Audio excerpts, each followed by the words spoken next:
Il n'y a aucune preuve d'efficacité d'aucun produit homéopathique. En même temps, j'ai un ami éleveur qui me dit d'utiliser l'homéopathie pour ses vaches. Les gens qui consomment de l'homéopathie, en effet, sont moins médicalisés par ailleurs. L'homéopathie à petite dose seulement. On est à Poudlard, quoi. On est dans Harry Potter. Alors, qui faut-il croire? La tribune fake med? Le titre, de la poudre de perlimpinpin.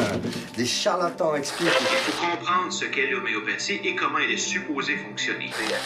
Confirmant l'absence de preuve de l'efficacité de l'homéopathie. Les granules n'ont pas d'efficacité parce qu'elles n'ont jamais réussi à le prouver.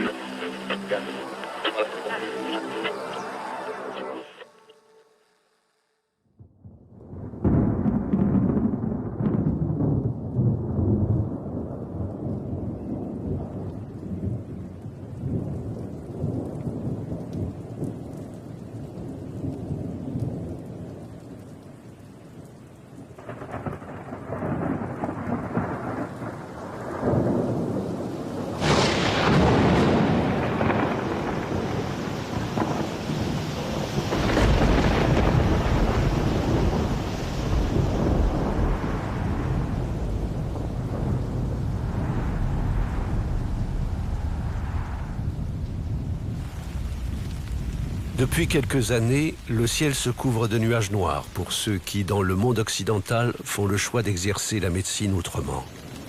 Les homéopathes en particulier. Les attaques d'une violence peu commune visent à exclure l'homéopathie du champ de la médecine. Voilà 2 siècles qu'elle dérange.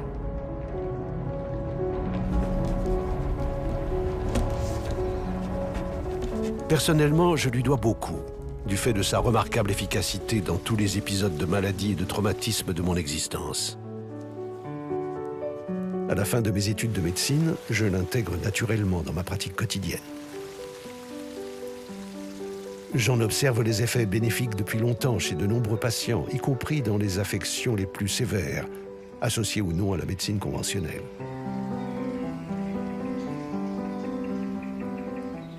Ému par tant d'ignorance et d'intolérance à l'égard de l'homéopathie, j'ai le désir d'en faire connaître la réalité subtile, à travers le témoignage de tous ceux qui, dans ce film, l'ont rencontré sur leur chemin de vie.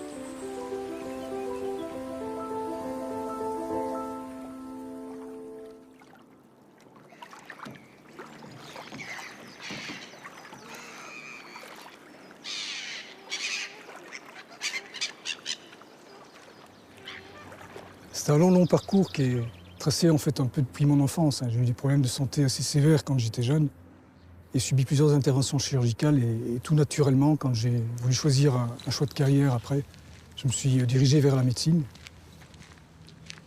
Et j'avais tellement fréquenté les hôpitaux, pour moi ça a été tout de suite la chirurgie.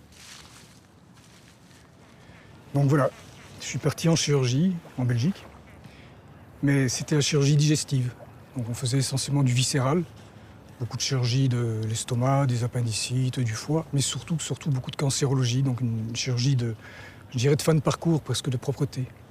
Et là, ça devenait extrêmement compliqué pour moi parce que je me disais, bon Dieu, en arriver là et faire uniquement ça comme type de formation, ça me plaisait pas tellement. Donc j'ai essayé de voir si on ne pouvait pas travailler un petit peu en amont pour éviter de voir des gens en fin de vie, comme ça, dans des états de dégradation importants, et voir s'il n'y a pas une autre technique pour leur éviter d'en arriver là.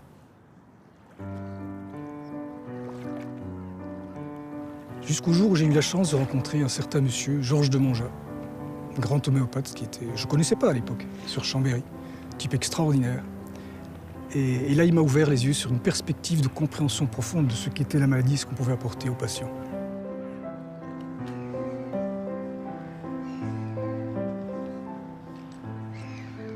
Au début, c'était assez compliqué parce que je ne savais pas très bien où j'allais en fait. Ce que je voulais, c'était une médecine qui soit plus humaine. Alors, je voulais quelque chose qui englobe plus l'énergie globale de l'individu. Le prendre dans son ensemble, à la fois avec sa maladie telle qu'il la présente, mais à la fois avec son mental, son psychisme qui accompagne. Parce que, en avançant, j'ai fini par comprendre que finalement, c'était une perturbation complète de l'énergie qui faisait qu'on tombait malade. En quelque sorte, la maladie n'est jamais que l'expression, à travers le corps, de quelque chose qui est perturbé en nous-mêmes. Donc, quand les patients nous amènent des symptômes, voire des pathologies, on prend ça un peu comme des pièces de puzzle qui nous amènent les unes à côté des autres. Et moi, les pièces de puzzle, je les mets ensemble. Et j'essaye de comprendre à travers toutes ces pièces que je mets les unes à côté des autres, mais qu'est-ce que ce patient essaye de me dire à travers sa pathologie, à travers ses symptômes, à travers sa maladie.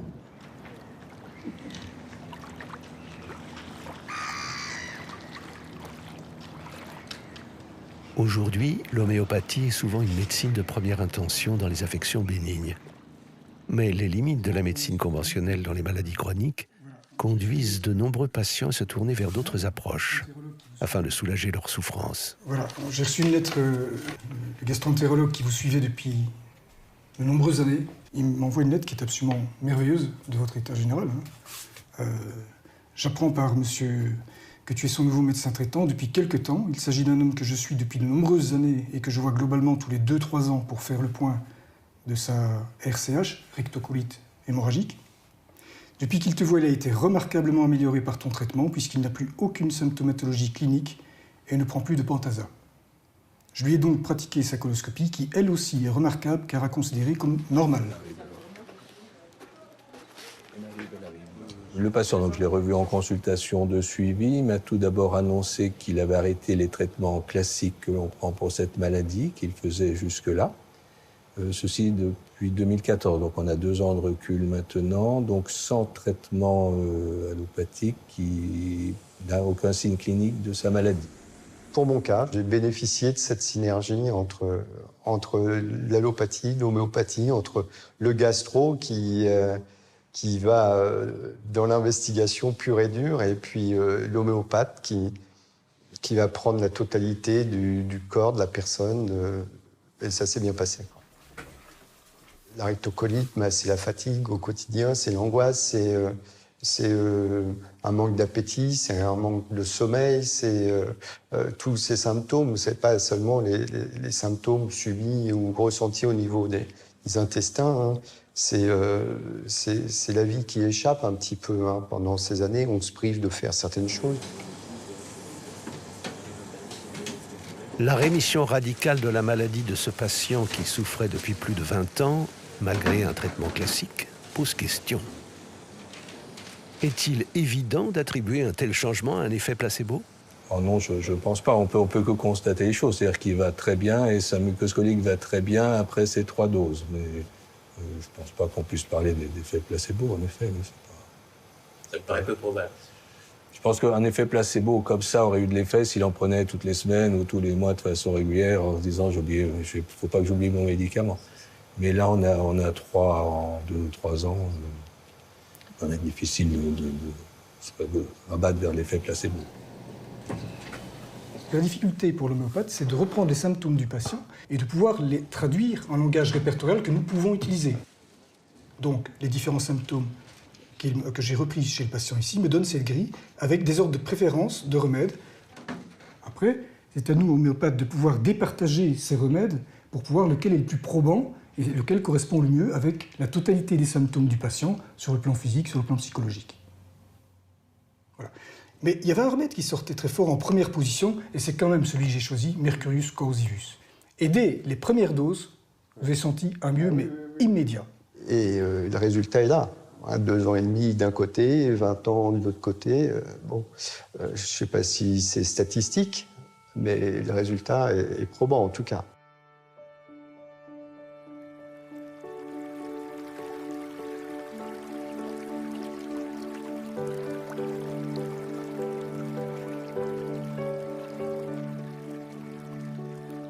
C'est le chlorure de mercure qui a servi à la fabrication de ce médicament homéopathique. À la base, c'est un produit minéral toxique qui, absorbé, provoque des lésions inflammatoires, des ulcères et des hémorragies. Étonnant. La prise de quelques doses homéopathiques de ce composé coïncide chez ce patient avec la disparition de symptômes analogues à ceux d'une intoxication par cette même substance.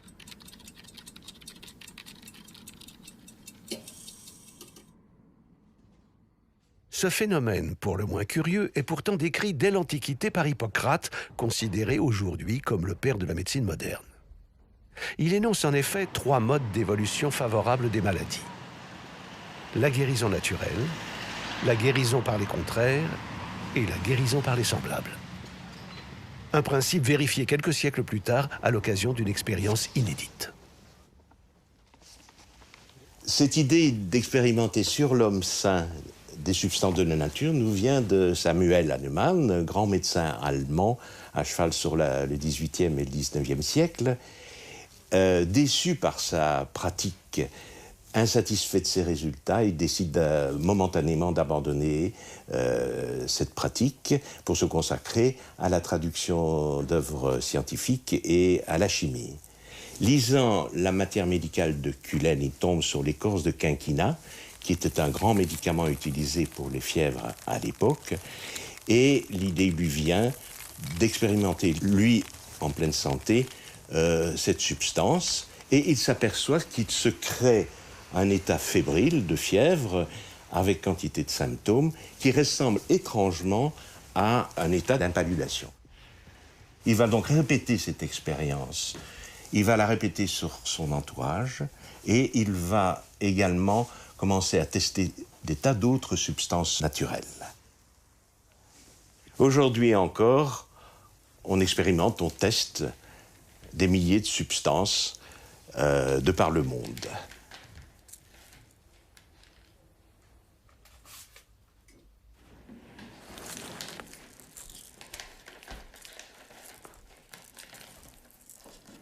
Dans tous les pays où l'homéopathie a pris racine, ce travail d'expérimentation minutieux, appelé aussi proving, se poursuit.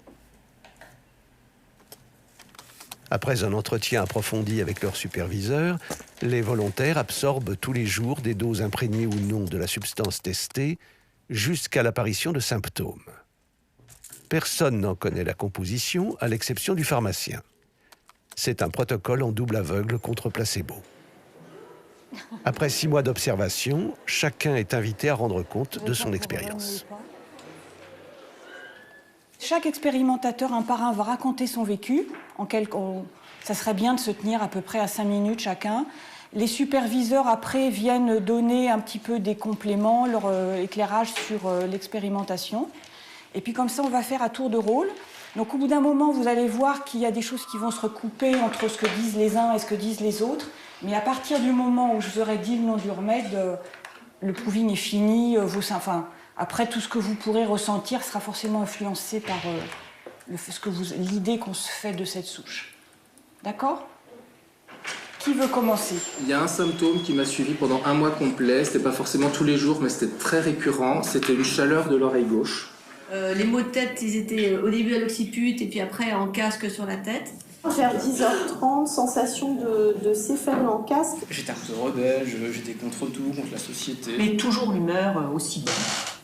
Pluriéthanal encore vers 21h jusqu'au coucher. Qui a expérimenté et qui n'a pas parlé encore ? Il y a toi ? Et donc, elle a le tensiomètre qui est sur la table, elle prend le tensiomètre, elle me dit, tu sais combien t'as ? Je ne sais pas, 23 d'un côté et 22 de l'autre. Je n'avais strictement aucun symptôme, mis à part ça. C'est bon ? Voilà, c'est le cèdre du Liban qu'on a expérimenté. Quand j'étais en train de travailler sur ces notes, j'ai eu la chance de voir un patient qui avait plein de symptômes qui m'évoquaient la pathogénésis que j'avais entendue. Donc d'abord, il venait pour des maux de tête avec une chaleur à la tête, exactement comme décrit par l'expérimentateur. Il avait des démangeaisons anales. Et puis surtout, il avait des à-coups de tension. Donc je lui ai donné une dose de cédrus libanique, un CH. Et de façon étonnante, son hypertension s'est complètement résolue. Et en plus, il a retrouvé un sommeil de bonne qualité. Donc on voit qu'en fait, j'aurais jamais pu prescrire cédrus dans cette situation-là si j'avais pas fait l'expérimentation, parce que c'est là que j'ai compris les symptômes. Donc en fait, j'ai senti qu'à ce moment-là, je me mettais vraiment dans les pas de Samuel Hahnemann, puisque en fait, comme les homéopathes au fil des années, depuis que l'expérimentation se fait dans le monde entier, on enrichit la matière médicale. Et donc j'ai rajouté, avec tout le groupe d'expérimentateurs, on a rajouté quelques pages à la matière médicale et on a donné des outils supplémentaires aux prescripteurs. Dans toute expérimentation, seuls les sujets sensibles présentent des modifications de leur état psychologique et physique. Leurs symptômes analysés puis répertoriés ouvrent de nouvelles perspectives thérapeutiques. C'est ainsi que se confirme le bien fondé de la découverte du docteur Samuel Hahnemann. Toute substance capable de faire apparaître chez un individu sain des symptômes est susceptible de faire disparaître des symptômes semblables chez un sujet malade. Les semblables guérissent par les semblables.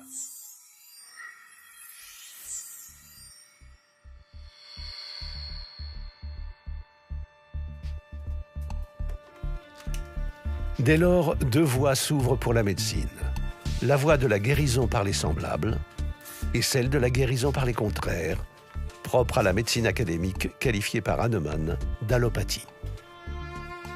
C'est en 1810, dans l'Organon de l'art de guérir, que Samuel Hahnemann pose les fondements de sa découverte, l'homéopathie.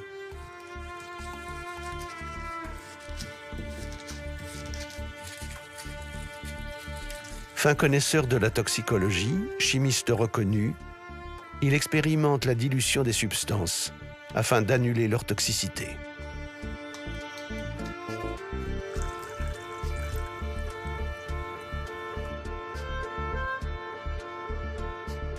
Par hasard, Hahnemann découvre aussi qu'en secouant fortement ces préparations homéopathiques, on parle aujourd'hui de dynamisation, elles deviennent plus efficaces.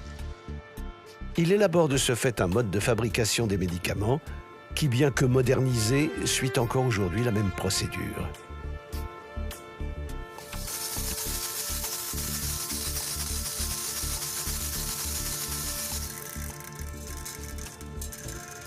Mais le travail de ce chercheur infatigable ne s'arrête pas là. C'est une conception révolutionnaire de la vie humaine, de la médecine et de la santé qu'il énonce dans l'Organon, basée sur le concept d'énergie vitale et de globalité. Hahnemann s'oppose à un modèle médical purement matérialiste. Il conçoit l'individu comme un tout, animé par une force immatérielle.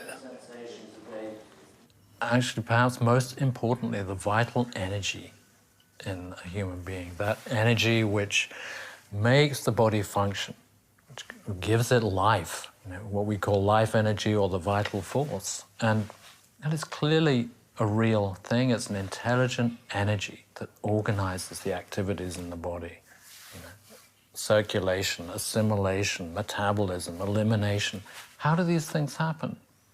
Not by some accident. There's an intelligent energy there. And conventional science has a complete blind spot in relation to that. It doesn't really talk about that. And that's what we talk about in homeopathy all the time.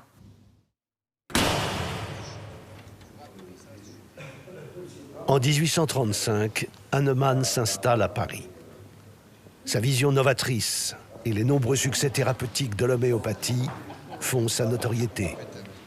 Académicien, Ernest Le Gouvet raconte avec émotion la guérison de sa fille. Une expérience partagée avec des amis, dont Victor Schœlcher, initiateur de l'abolition de l'esclavage. Donc voilà ce que je veux vous dire, c'est ça. Ma fille, âgée de 4 ans, était mourante. Notre médecin de l'Hôtel-Dieu, avait déclaré le matin même à l'un de nos amis qu'elle était irrémédiablement perdue. Nous veillions, sa mère et moi, pour la dernière fois peut-être, auprès de son berceau. Schœlcher et Goubeau veillaient avec nous, et dans la chambre se trouvait aussi un jeune homme en toilette de bal que nous ne connaissions pas 3 heures auparavant.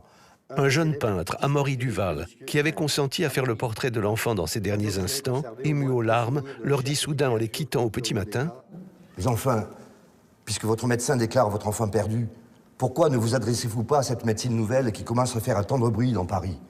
Pourquoi n'arrivez-vous pas à trouver Hahnemann ?» « Mais il a raison, s'écria Goubeau.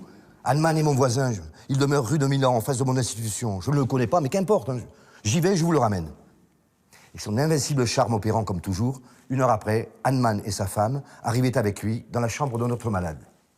Il revint le soir, il revint le lendemain et commença ses médicaments, se contentant de dire à chaque fois « encore un jour de gagné ».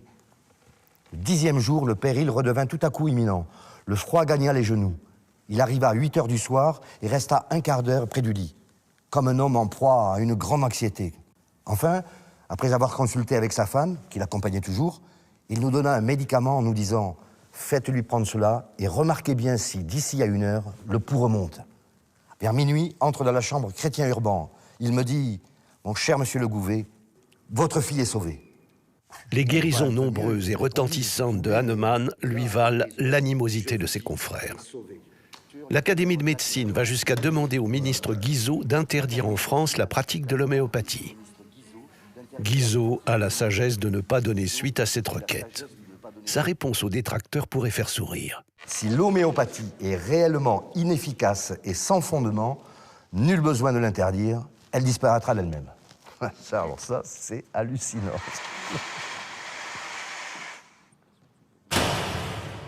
Le choléra éclata le 27 juillet 1831 dans la ville de Rab en Hongrie. Le nombre des malades augmenta avec une telle rapidité que bientôt tout homme de l'art fut occupé nuit et jour. Ils rivalisèrent de zèle pour traiter et sauver leurs malades après divers systèmes. Mais malgré leurs efforts, les résultats obtenus ne furent pas heureux. Dans cette terrible maladie, comme dans toute autre, l'homéopathie s'est montrée miraculeuse. Vers le début du XIXe siècle, à partir des années 1830, le choléra va ravager toute l'Europe. Dans la littérature, on trouve de nombreux témoignages de médecins, d'officiers de santé venant d'Italie, de Hongrie, de Russie, alors que la mortalité est de 50%, avec l'homéopathie, on n'enregistre que 5 à 10% de décès. À partir de là, l'homéopathie rentre à l'hôpital et va se répandre dans le monde entier.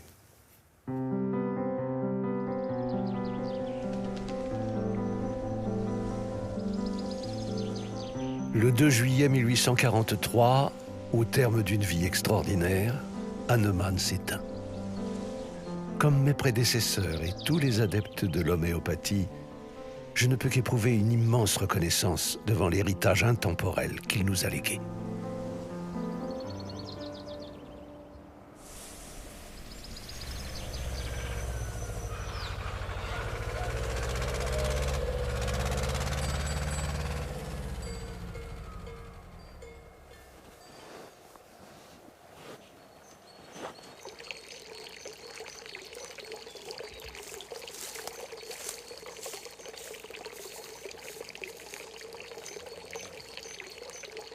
Moi, ce qui me fascine avec l'homéopathie, c'est que je crois que justement, on est plus dans une approche de médecine traditionnelle, c'est-à-dire qu'en utilisant nos remèdes qui sont des végétaux, des animaux, des minéraux, et en voyant le lien qu'il y a entre la vie d'un animal et les symptômes pathologiques associés au remède animal, ou la biologie d'une plante, la vie de cette plante, et qu'on le rapporte aux symptômes qui vont apparaître dans la pathogénésie, donc dans les symptômes qu'on va guérir chez le patient avec cette plante, il y a une vraie cohérence.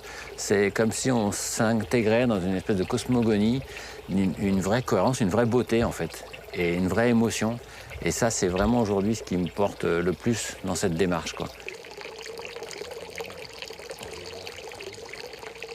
La médecine moderne est devenue et devient une médecine très technologique, de plus en plus technologique, ce qui ne veut pas dire qu'elle est inefficace. Je ne suis absolument pas un détracteur imbécile de l'allopathie, mais par contre, c'est une médecine qui se tâche de plus en plus, de par son aspect technologique et de par ses idées de protocoles, de procédures, etc., elle est en train de se détacher de plus en plus du vivant.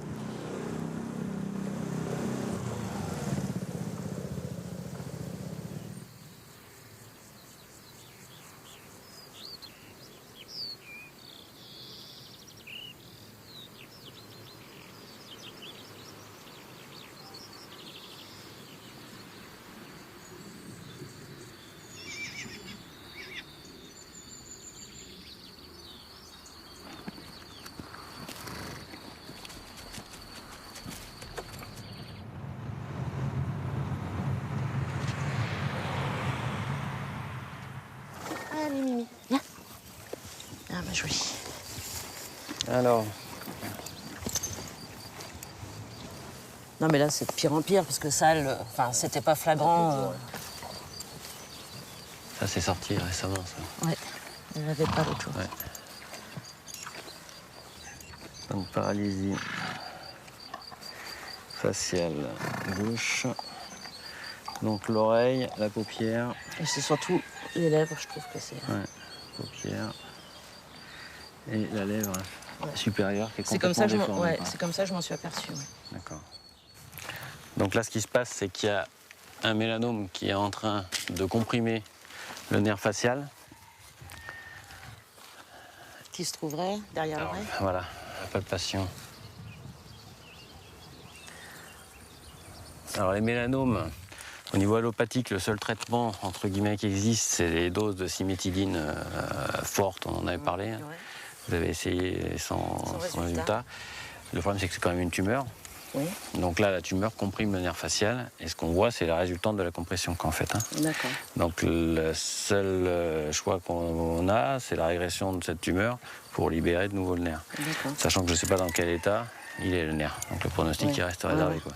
Le but de la consultation d'aujourd'hui, donc, puisqu'on décide d'essayer de trouver un remède homéopathique pour la soulager, je pense que c'est à peu près la seule solution qu'on a là, c'est que vous m'expliquiez en quoi Luna est exceptionnelle, entre guillemets. C'est-à-dire en quoi elle est différente d'une autre jument grise qui aurait des mélanomes. D'accord. C'est la première jument que j'ai eue et je l'ai toujours trouvée très fille, enfin dans le mauvais sens du terme, quoi. Voilà, non mais c'est ça, non mais je sais pas comment l'expliquer, mais très voilà, chochotte un peu, voilà. Alors que elle a peur de rien, enfin voilà, elle est pas tout dans l'exagération, enfin voilà, ça c'est Luna, c'est voilà. Et après, ce qui a changé là ces derniers temps, donc je sais pas si ça peut être lié, c'est qu'on a racheté d'abord Vacarme, qui était fort amoureux de Luna pendant très longtemps, au point de lui... Alors ça m'a étonné, c'est qu'elle se laissait mordiller la queue par Vacarme, alors que d'habitude, on ne pouvait pas lui approcher l'arrière. Et puis, quand j'ai acheté Pandora, donc au mois de mars, Vacarme l'a complètement délaissée. Et... Enfin, toute la hiérarchie du troupeau s'est trouvée modifiée, quoi.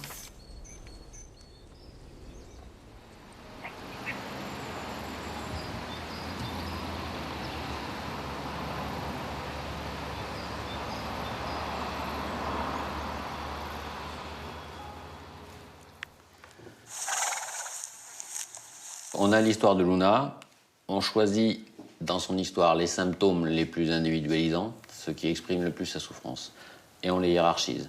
Moi, j'ai hiérarchisé ces symptômes. Le premier symptôme le plus important pour moi, c'est les tics qu'elle a. Le deuxième symptôme que je retiens, qui est aussi un symptôme physique et qui la dépasse, c'est cette nymphomanie. Donc le troisième symptôme que je garde, c'est la paralysie faciale, qui est directement liée à la maladie, puisqu'on a cette tumeur qui comprime le nerf facial. Quatrième symptôme, c'est cette précipitation, ce côté toujours pressé, et au-delà de ça, le côté fille qu'elle a décrit, qui est quand même intéressant, parce que là, on commence à être un peu plus dans le subjectif, par rapport à la construction du début de la hiérarchisation, mais il est important parce qu'elle l'a vraiment ressenti et que ça colle avec le reste finalement, avec cette précipitation, etc. C'est un côté un peu maniéré, c'est-à-dire que cette jument ne sait pas faire les choses simplement, elle exagère tout. Je finis l'individualisation de Luna avec en fait son histoire récente, c'est-à-dire que le fait qu'elle ait perdu sa position sociale dans le troupeau. Et en plus, il y a eu cette histoire, cette relation amoureuse, on pourrait dire, entre ce cheval et elle, qui a immédiatement cessé dès l'arrivée de la nouvelle jument. Et on peut imaginer que ça a eu des conséquences sur Luna.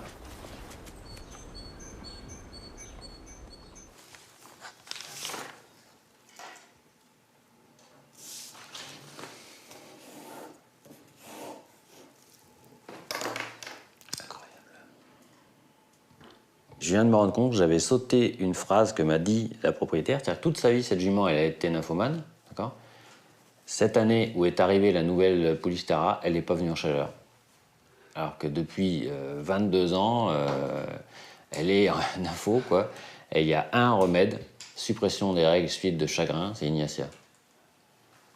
Ça, c'est chouette. Ça fait plaisir. Ça permet de se dire que peut-être on est sur le bon chemin.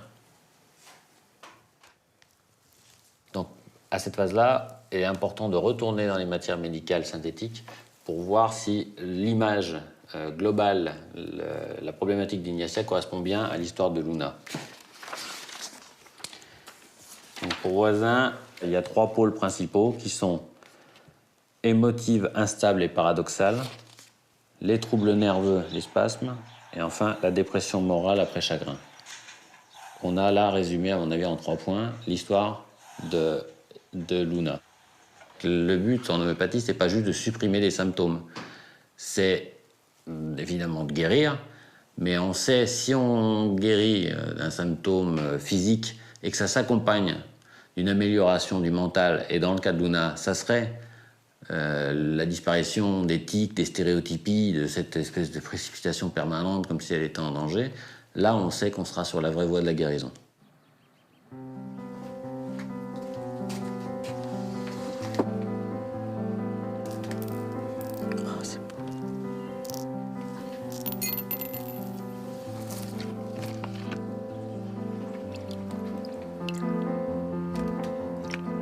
Allez, c'est rien du tout.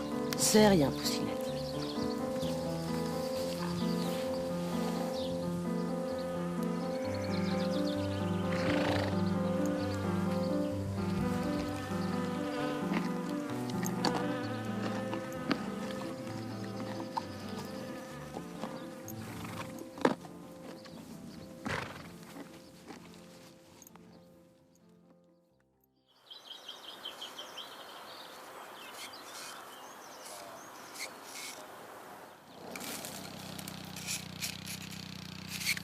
Un autre domaine plus confidentiel, en phase d'expérimentation, est l'utilisation de l'homéopathie sur les plantes et les cultures. Des femmes, des hommes, agriculteurs cherchent des alternatives efficaces et durables, comme ici, dans le département de la Drôme. J'avais jamais fait la relation avec le végétal ni l'animal, comme si tout était cloisonné. Et j'ai découvert ça et je me suis dit, mais pourquoi pas le végétal? Et donc je suis là parce que je veux apprendre. On utilise l'homéopathie aussi bien au niveau familial que pour les animaux qui sont sur la ferme depuis très très longtemps. Et suite à l'invasion de la pyrale du buis l'an dernier, on a fait plusieurs essais pour essayer de gérer cette invasion, dont de l'homéopathie, conjointe à d'autres expériences sur des moyens physiques qui sont l'utilisation de nettoyeurs de pression pour faire tomber les chenilles, ou bien du bacille thuringiensis. Et en fait, on a eu des résultats très très intéressants aussi bien dans les 3 méthodes, dont l'homéopathie. Si on prend par exemple la rouille des céréales. La rouille des céréales, on peut utiliser belladonna, mais on peut utiliser aussi aconite. L'aconite aussi est efficace. Mais dans quel cas on va utiliser belladonna et dans quel cas on va utiliser aconite, ça, il faut avoir le coup d'œil.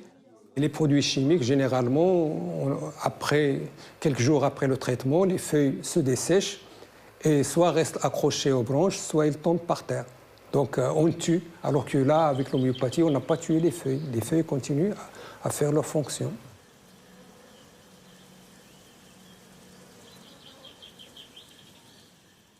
J'ai travaillé quand même 40 ans et plus dans une école d'agronomie. On ne m'a jamais parlé de ça.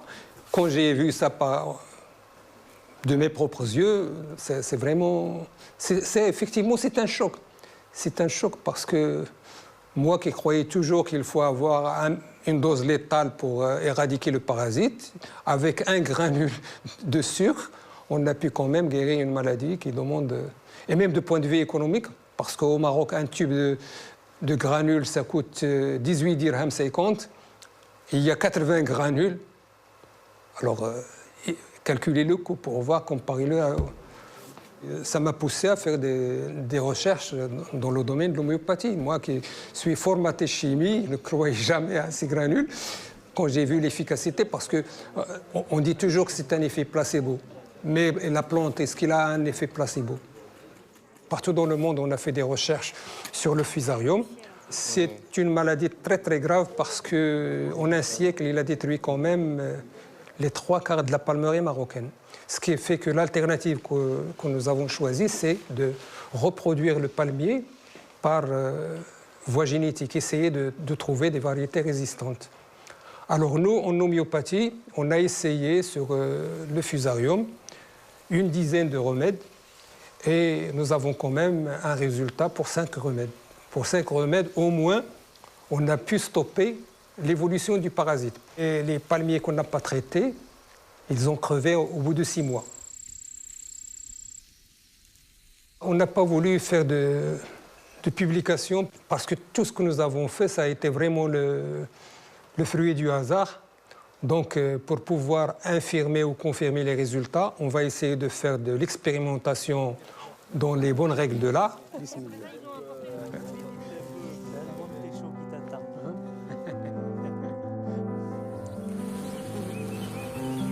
À l'heure où des voix s'élèvent pour dénoncer les effets ravageurs de certains pesticides sur l'homme, la faune et les sols, je rêve un instant de voir l'homéopathie contribuer à la révolution agroécologique en cours, plus que jamais nécessaire à notre survie. Malheureusement, une réalité bien plus sombre se profile. Il y a urgence. L'Organisation mondiale de la santé tire la sonnette d'alarme. Des bactéries résistent aux antibiotiques les plus puissants. La croissance exponentielle des maladies chroniques et des cancers menace la pérennité des systèmes de santé. Rien, ou presque rien, ne semble infléchir la tendance dans un monde dirigé par des intérêts économiques servis par l'instauration de la pensée unique pour un marché unique.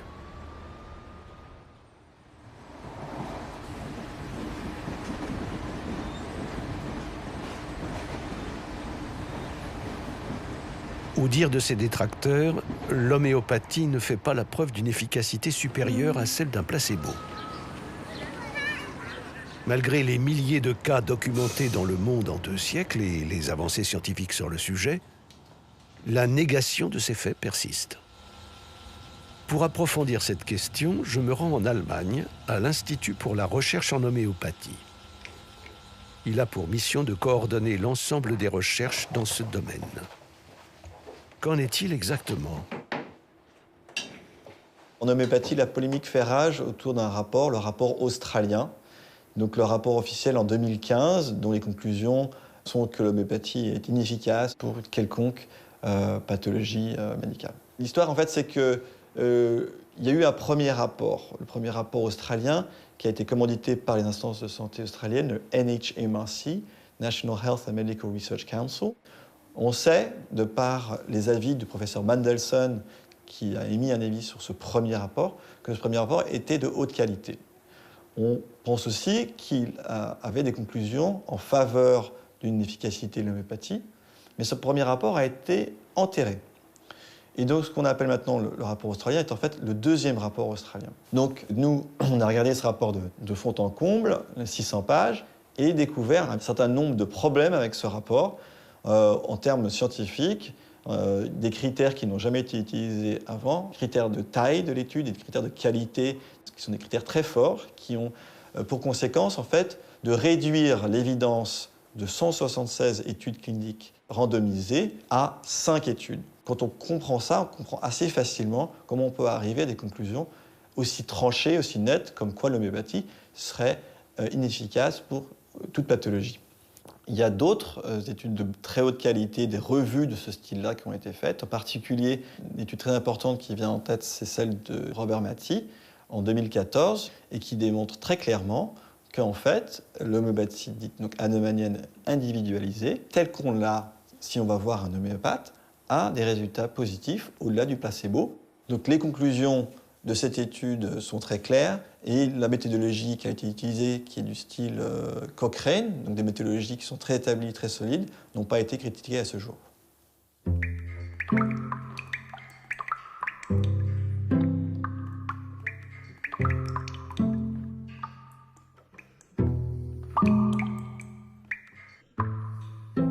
Voilà des années que j'utilise l'homéopathie.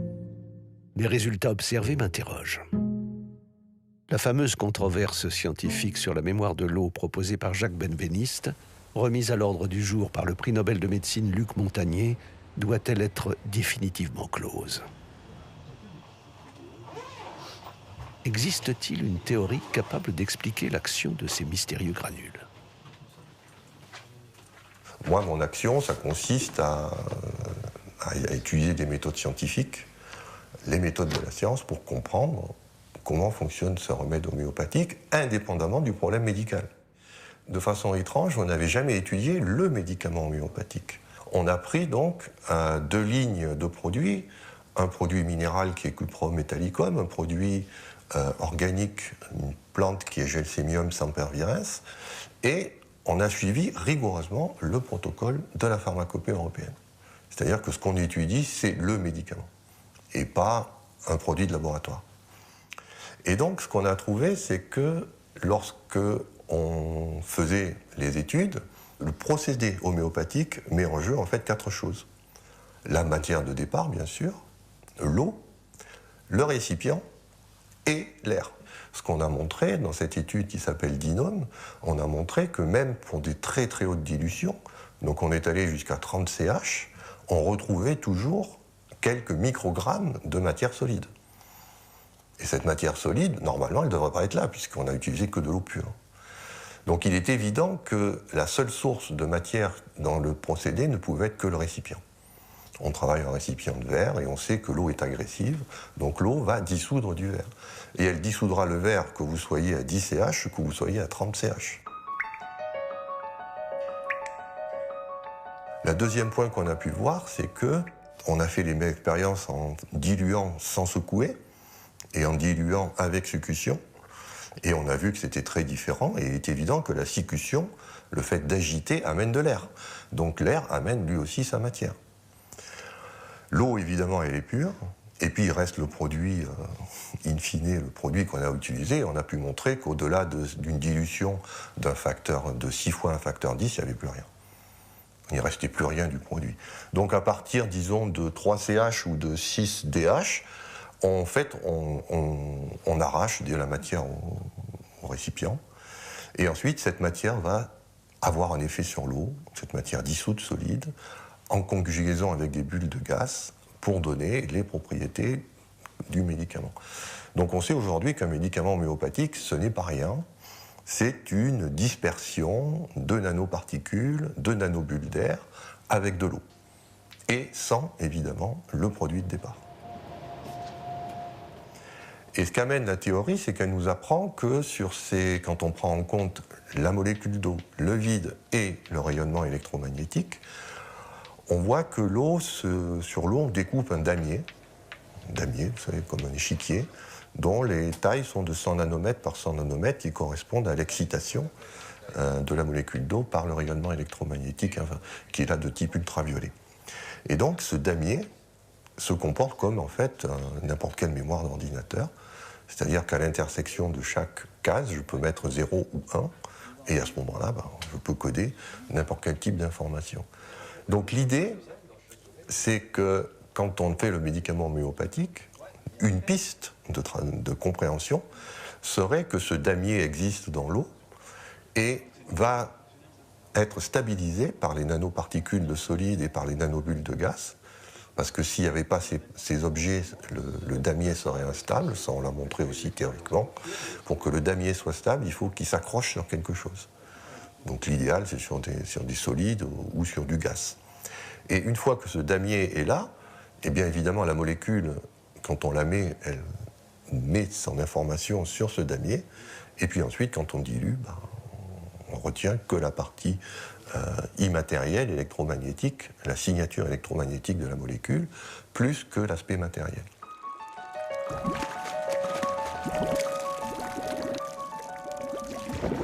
Donc moi je suis allé chercher une technique qui permet d'obtenir des images. C'est-à-dire je veux une technique où je veux pouvoir étudier la goutte, la solution homéopathique ou le granule, et sans transformation. Donc il se trouve que cette technique existe, s'appelle l'électrophotonique, et donc ce qu'on va faire, c'est placer une caméra très sensible qui va enregistrer cette émission ultraviolette qui est invisible, on ne la voit pas à l'œil, et en enregistrant cette émission, on va capter une image du produit sous cette tension, ça s'appelle en physique l'effet Corona. Et puis ensuite, c'est facile, puisqu'on pose la goutte, on peut être la goutte de n'importe quoi, et puis on regarde, on a une image. Donc là, par exemple, c'est typiquement ce qu'on a fait dans le cadre du projet Dinome. On regarde bien sûr l'eau pure, qui a sa signature qui est bien reconnaissable. C'est une couronne qui est relativement bien développée, elle occupe à peu près entre 7 et 8% de la surface. Et surtout, ce qui caractérise l'eau pure, c'est qu'elle a du mal à se structurer en flamèche, ce qu'on appelle ici les streamers.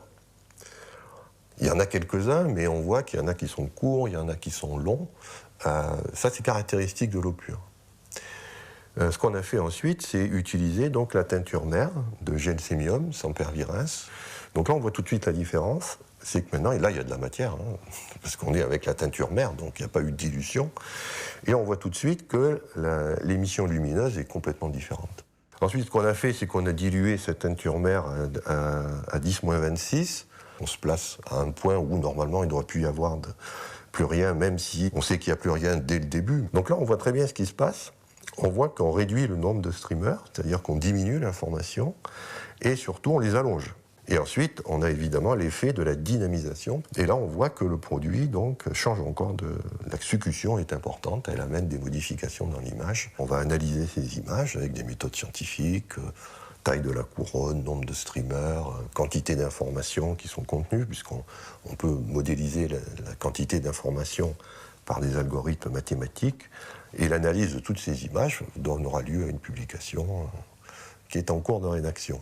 Donc en conclusion, on peut dire que l'eau, la teinture mère, le produit dilué 26 fois ou dynamisé à 13 CH sont des produits qui sont tous différents.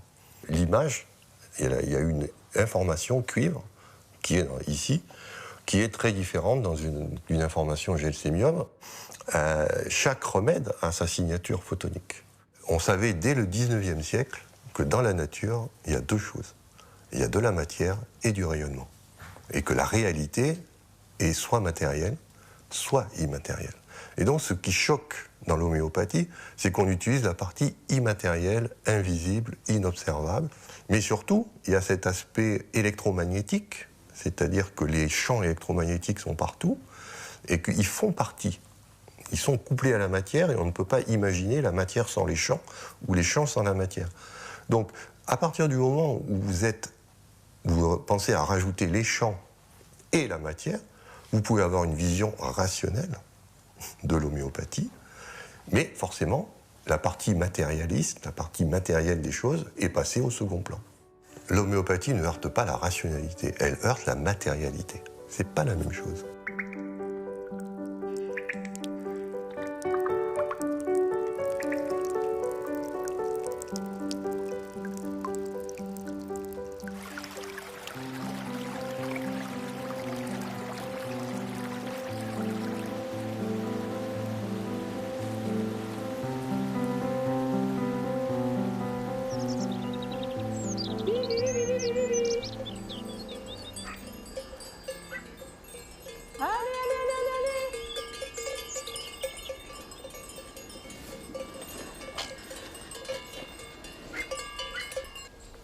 Il va manger, toi. Hein? Tu veux pas manger? Le truc là. Ça te fait mal ou pas? Hein? Allez, venez. Un peu partout en France, l'homéopathie fait des émules parmi les éleveurs soucieux de la condition animale et de l'environnement. Pour tous ceux qui l'ont étudiée sérieusement, cette approche fait partie des alternatives possibles à une antibiothérapie dont l'usage abusif est désormais reconnu comme dangereux. Son efficacité sur le terrain dans les affections les plus graves ne remet-elle pas en cause l'argument simpliste et réducteur d'un effet placebo? L'effet placebo, on a beaucoup parlé de l'effet placebo, effectivement. Mais nous, soignant des animaux avec des propriétaires avertis, on se rend compte, et là il faut rentrer dans les échecs. On a des échecs, et on a beaucoup d'échecs. On a aussi beaucoup de succès. Par exemple, quand on lutte contre les avortements, on s'aperçoit qu'un avortement dû à une grande frayeur parce qu'il y a une attaque de chien errant ou de loup, et on donne aconite en dilution élevée, et on s'aperçoit que les avortements se calment. Et les brebis, elles ont reçu leur ration journalière, quotidienne, exactement de la même façon. La seule chose qui a changé, c'est qu'on a pulvérisé quelques gouttelettes du remède dilué et dynamisé sur le fourrage. Personne n'en sait rien. L'éleveur le sait, c'est tout.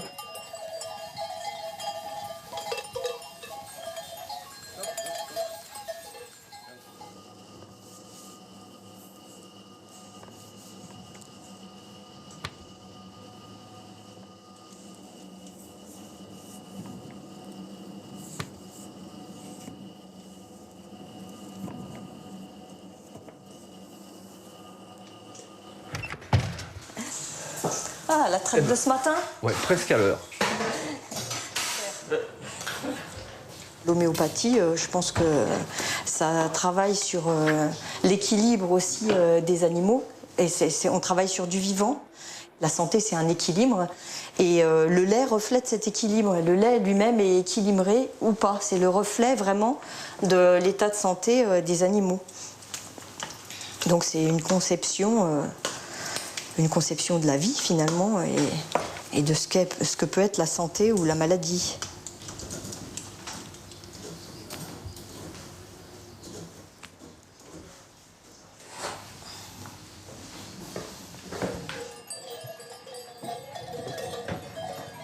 Viens là. Ouais, pousse.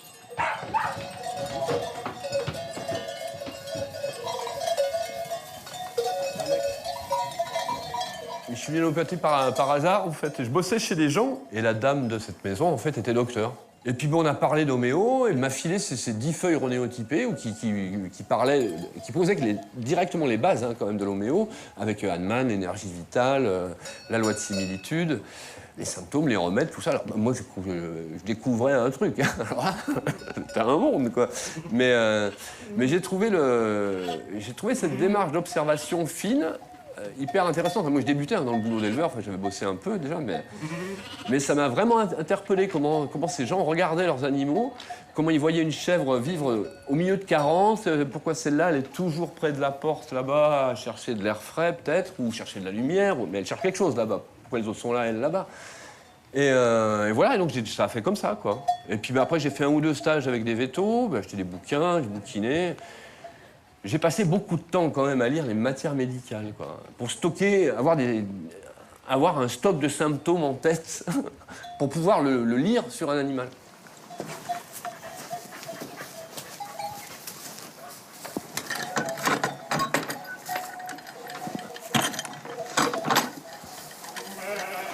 Giotto, va plus loin.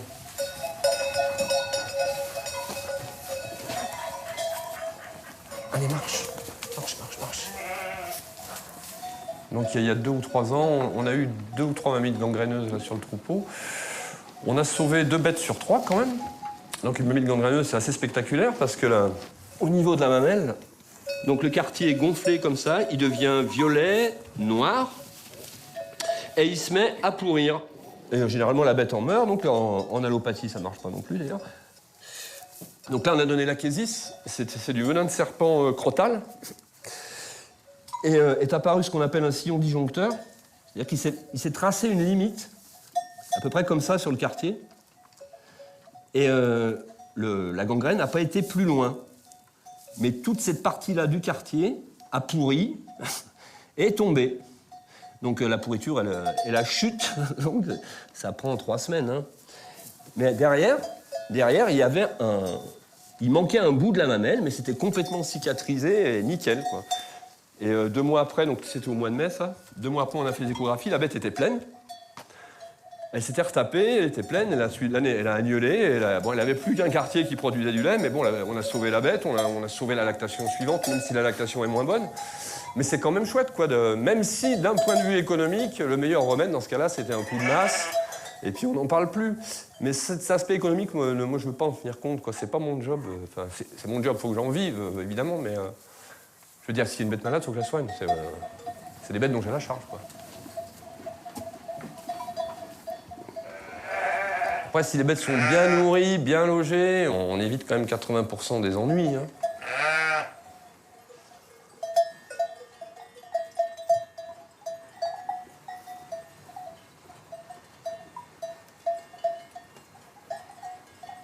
qu'on a eu des vaches pendant 20 ans, et là on est sur un rythme très lent. Hein. La vache, c'est elle rumine, un coup par seconde. Regardez là-bas, c'est 2 coups par seconde. Tout va plus vite là. Là, tout va beaucoup plus vite. Donc souvent les pathologies, quand il y a un souci, il faut agir vraiment très vite et des coups, on n'a pas le temps d'attendre le veto, quoi. Et qui est occupé ailleurs parce que c'est comme ça. Et en plus, il y a un côté un peu autonomie que j'aime bien, quoi. T'as 200 tubes de granules dans une armoire, avec ça tu peux te débrouiller quand même. Pas mal. Surtout que t'as des résultats dans l'heure, hein, souvent. Donc, Et à chaque fois, quand tu prescris un remède et que ça marche, enfin pour moi en tout cas, ça fait 30 ans que c'est de l'émerveillement, quoi.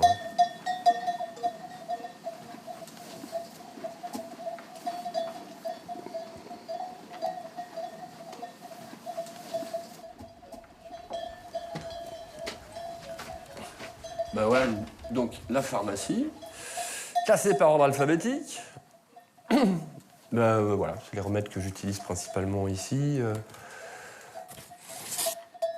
Tiens, regarde, on va donc regarder là. Qu'est-ce qu'il y a là?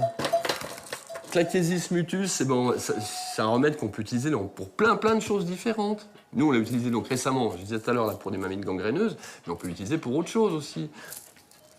Ça va être pour toutes les plaies noirâtres, bleuâtres, pourritures et tout ça. Opium aussi. Ça, c'est un cas. Ça, c'était bien. On avait eu un lot de brebis, là, au début, où on avait le troupeau, on ne s'était pas méfié. Donc, les bêtes étaient pleines, fin de gestation, bien la panse donc un peu comprimée par les fœtus. Et on les a changées de parc. Elles sont passées sur un bois de chêne où il y avait un tapis de glands comme ça, quoi. Donc elles se sont gavées de glands, ça a bloqué la panse, on a soigné presque tout le lot avec du Xomica, donc sauf une, il y en a toujours une, ça marche toujours, mais presque pas toujours, pas complètement. Hein. Et il y en a une qui se remettait pas, quoi. Et donc cette bête, elle roupillait en fait, elle avait comme ça tout le temps, bête qui dort constipée, mais à fond, quoi. Et bon, dans ce cas-là, c'était pas du Xomica. C'était l'opium pour celle-là, parce qu'il y a assoupissement, endormissement, je ne me rappelle plus le nom du symptôme précis, mais c'était ça, quoi. La bête qui roupille et qui est complètement... En fait, elle est stone, quoi. C'est opium. Comme si elle avait pris de l'opium. Ouais, comme si elle avait pris de l'opium. Ouais. Encore une fois, la loi de similitude, voilà.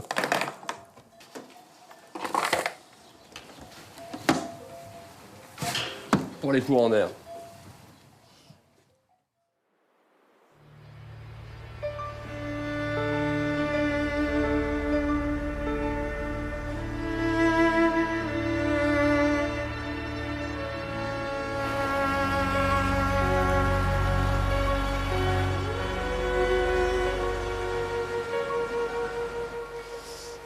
Alors ma Lulu, comment ça va aujourd'hui? Ça va la belle poupée? Ça va ma poupée? Oh oui. T'es belle ma fille. Belle poupée ça. Allez, hop, tu marches? C'est bien Minette. C'est bien.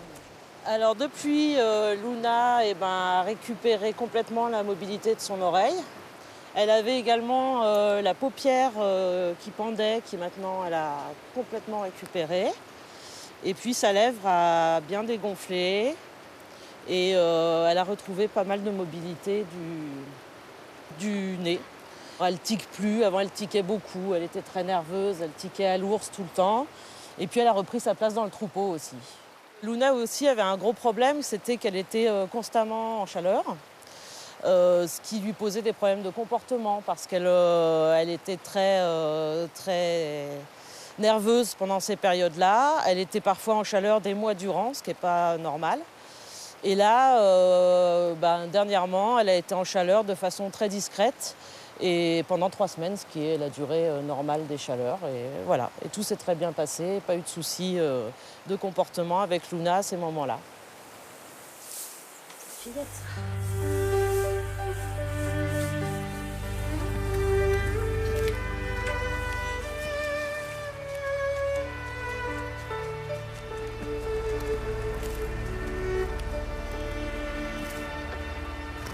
Ah, c'est formidable. Pour moi, c'est vraiment un gros changement et c'est extraordinaire.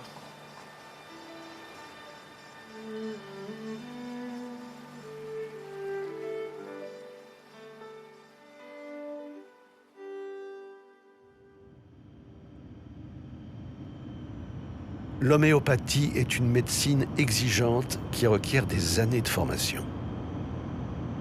L'usage de recettes simples et utiles, notamment dans l'automédication familiale pour des affections bénignes, trouve vite ses limites. En Inde, l'homéopathie est plébiscitée par 200 millions de personnes. Elle y connaît, dans le sillage de Gandhi, un développement et une vitalité sans équivalent. Depuis 1973, elle s'intègre parfaitement dans le système de santé pluraliste de l'Inde. Dans ce pays, de nombreux homéopathes viennent des 4 coins du monde approfondir leurs connaissances. C'est ici que je trouve un début de réponse à une question essentielle. De quelle nature est le lien subtil entre la personne et le remède? Jusqu'où peut-on observer des ressemblances entre l'expression humaine de la souffrance et la spécificité de chaque substance? I want to speak about my discovery of the non-human language in patients. So modern medicine and most people now recognize that stress is a major cause of many of the problems of the human being, many diseases. But what is stress?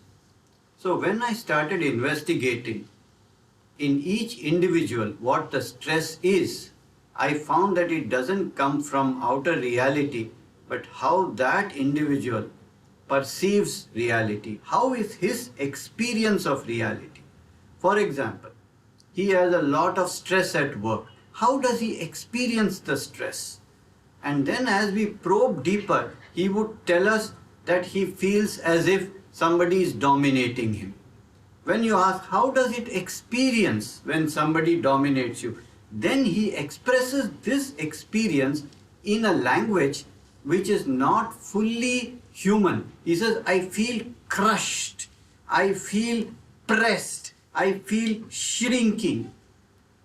So it became evident to me that at the very core of each individual's experience is a sensation, is a physical experience that cannot be explained in human terms. And it seems at that point that he's talking the language of something else in nature other than that of a human being. And not only that, but in every area of his life, whether you go to his dreams, his fears, his childhood, he almost always expresses at the core the same experience. Une patiente dépressive, traitée par quelques doses homéopathiques de Drosera, une plante carnivore, a vu son état s'améliorer. Voici une lecture d'un extrait de consultation. Il reproduit mot pour mot son vécu dans l'un de ses rêves. C'est bon, là, je crois que c'est bon texte. Ouais. Ouais. On a le même? Ouais. Ouais. Donc là, tu me relances. Ah, t'inquiète pas, oui, ça, je le fais. D'accord. Je le fais comme ça. Oui, je te le fais tout de suite, d'ailleurs. Lara, âgée de 37 ans. Trahi. Je suis le Saint-Bernard et la proie facile. Un rêve qui vous a particulièrement marqué? Comme un voile rouge qui m'étouffe, associé à la toute-puissance de ma mère. Ça me paralysait. La sensation? Là, on est dans la tristesse. On ne peut pas agir, on anticipe l'échec, aucun espace personnel. Il est difficile de lutter contre ça, impossible d'agir. On est soumis à ce truc. C'est pas une impression de noyade dans le paysage, il y a la mer. Dans le rêve, soudain, un grand voile qui sort de la mer, très menaçant, qui vient m'enfermer au-dessus de moi. On ne peut pas échapper. Bien. Maintenant, fermez les yeux, observez et décrivez ce que vous ressentez. Il n'y a même plus d'espace d'air. C'est étouffant, c'est oppressant. J'ai mal à la tête. Un soleil voilé, ce voile qui va m'étouffer, ça m'empêche de respirer, d'agir. J'ai l'impression qu'on ne peut pas fuir ou se dégager. Je suis un grain de sable. Je suis à la merci de ça. J'ai peur, comme si je suis prisonnière, que je ne peux pas être aux commandes. Quelqu'un veut me transformer en robot. Je me débats, mais ça sert à rien pour échapper à ce voile. C'est dérisoire par rapport à cette force. Comme un nain face à un géant.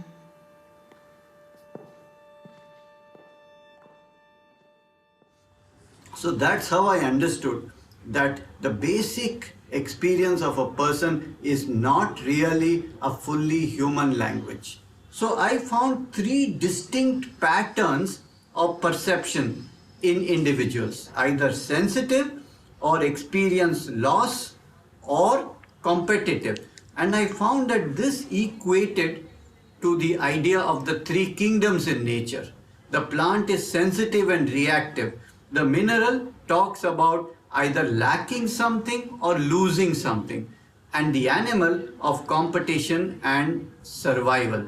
And that's how I could find a correlation between that non-human language and the language of something in nature. Diane, 48 ans, est adressée par son médecin pour un état anxieux et dépressif. C'est comme dans les rêves, on voudrait s'échapper, on n'avance pas, on fait du surplace, on n'arrive pas à se dégager, même si c'est perdu d'avance, se battre jusqu'au bout. Si la chose nous entraîne pour nous manger, on n'abandonne que si on est mort. Se battre même si on sait que c'est fini, même si on sait qu'elle gagnera. Pas question qu'elle puisse nous dévorer sans s'être battue d'avance. Quand on se bat, on se débat, on ne pense pas à l'échéance fatale. On sait que l'autre a gagné d'avance. C'est sournois, on ne peut rien faire. On savait que ça risquait d'arriver. Au départ, on s'est trompé. On savait qu'on prenait un risque. Plus on se débat, plus on s'enfonce, comme dans les sables mouvants.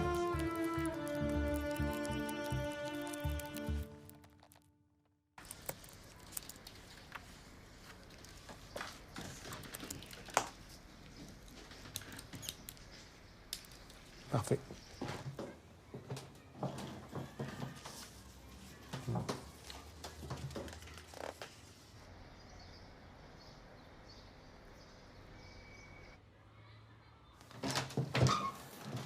Bonjour madame. Bonjour docteur.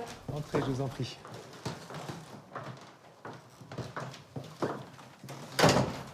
Alors, comment ça se passe? Alors écoutez, ça se passe plutôt bien. Rappelez-moi, ça fait combien de temps qu'on vous a fait le diagnostic? Ça fait 4 ans à quelques jours près ce mois-ci. Quelques jours près. Voilà. C'était quand? C'était le 23 juin 2013. Puis le verdict est tombé.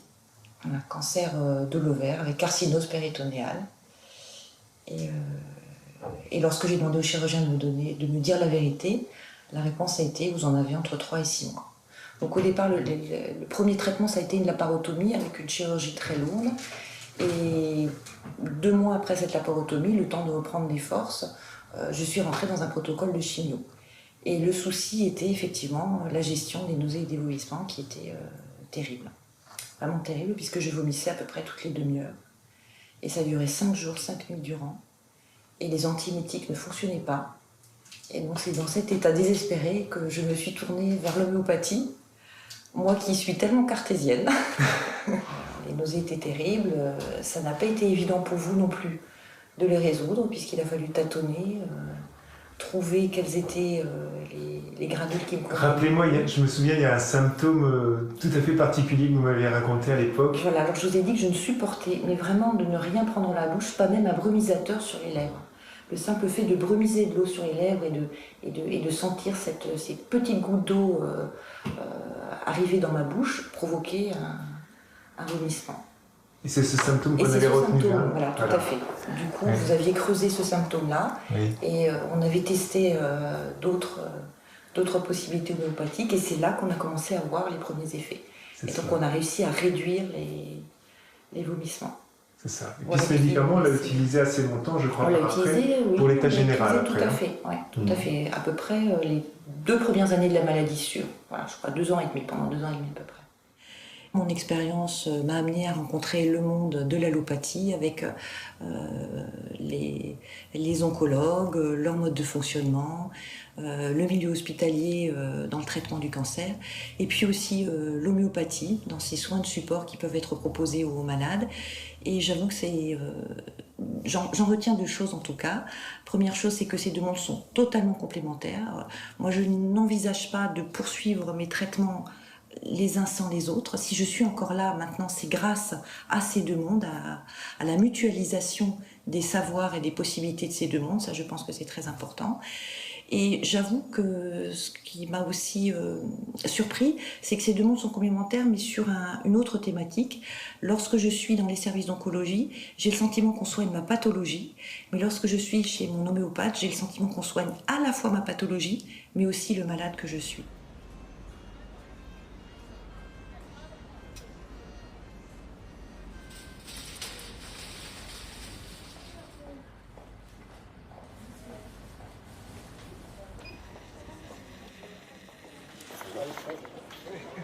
La découverte d'un travail conjoint avec un médecin homéopathe date de mon installation dans la clinique, où en fait on a pu développer des prises en charge communes. Alors en 10 ans, les choses ont pas mal évolué. Nos thérapeutiques ont évolué en termes de classes thérapeutiques et l'arrivée notamment de thérapeutiques ciblées où les anticorps ont changé un petit peu les toxicités. Et on s'aperçoit qu'avec le temps, on n'arrive pas complètement à gérer la plupart des effets secondaires qu'on peut noter chez nos patients. Et on a développé un travail commun qui est un travail qui est conjoint sur la gestion des effets secondaires, qui nous permet d'améliorer un petit peu les prises en charge des patients.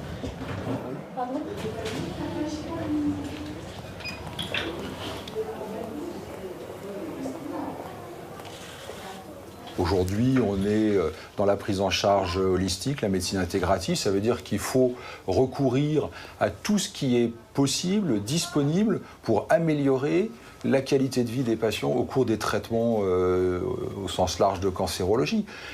Personne ne détient la vérité, chacun va trouver un intérêt dans une approche, d'autres c'est plus la méditation et tout. Je crois que c'est vraiment des éléments. Et puis je pense qu'il ne faut pas avoir de position doctrinaire par rapport aux choses, c'est voir, regarder. Je ne sais pas ce que tu en penses, les patients font des choix, on les accompagne, on les respecte dans les choix, on essaie de gérer. C'est vraiment le principe de la médecine intégrative qui concerne d'ajouter ce qu'il y a de mieux en médecine conventionnelle à ce qu'il y a de mieux en médecine complémentaire. Si on arrive à associer les deux, celui qui en profite, c'est le patient, c'est lui qui est au centre de notre intérêt. Les gens qui viennent me voir souvent souffrent d'effets iatrogènes, c'est-à-dire de symptômes provoqués par des médicaments. Et donc, pour moi, répondre à ces symptômes par d'autres médicaments, c'était pas cohérent.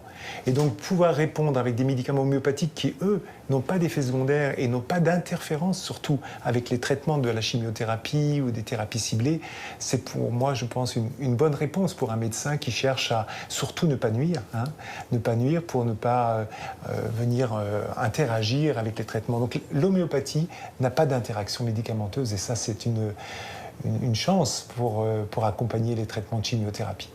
Moi, ce qui me touche beaucoup, c'est lorsqu'un patient vient me voir en me disant « Docteur, l'oncologue a décidé d'arrêter le traitement parce que je ne le supporte plus ». Et l'arrêt de traitement, pour ce patient, c'est une perte de chance terrible. Parfois, c'est même un arrêt de mort.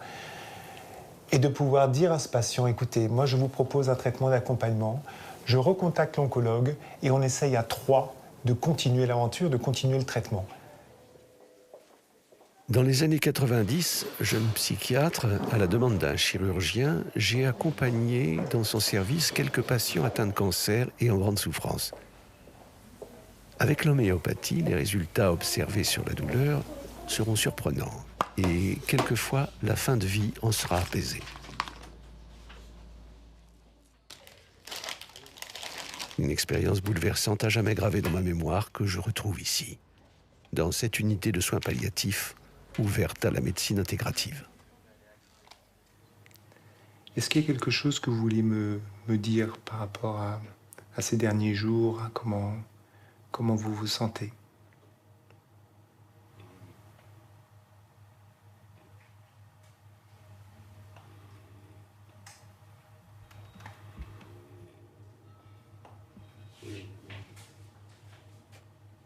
Je me sens privilégié, c'est-à-dire que puis-je demander de plus ? Voilà. Vous avez accepté de témoigner par rapport à à ce soir et par rapport à la présence de l'homéopathie dans ce service, est-ce que vous auriez quelque chose à nous dire par rapport à ce que vous avez vécu avec les traitements homéopathiques, avec le fait que vous puissiez avoir un médecin homéopathe qui vous voit dans ce service de soins palliatifs?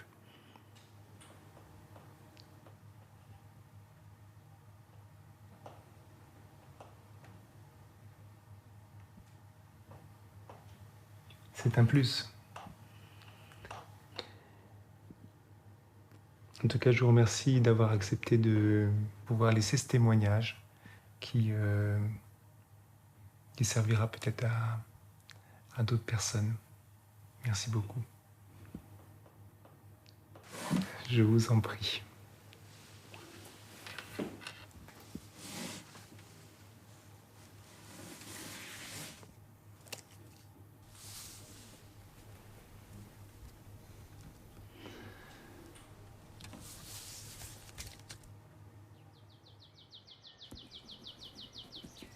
Si mon désir était de faire connaître et partager l'intérêt de cette autre voie, l'écriture de ce film m'a permis de découvrir et rencontrer des personnes qui m'ont nourri de leur expérience et de leur humanité. L'homéopathie questionne les limites d'un savoir largement insuffisant face à la complexité du vivant et à ses capacités insoupçonnées d'auto-guérison. Je crois qu'elle reste une alternative possible, voire nécessaire, face aux défis écologiques et sanitaires qui s'annoncent. À l'heure où l'on parle d'interdire, d'exclure et de condamner, je veux dire mon attachement, comme celui du plus grand nombre, à une science libre et ouverte sur l'inconnu, accordée à la nature, à laquelle nous sommes pour toujours liés.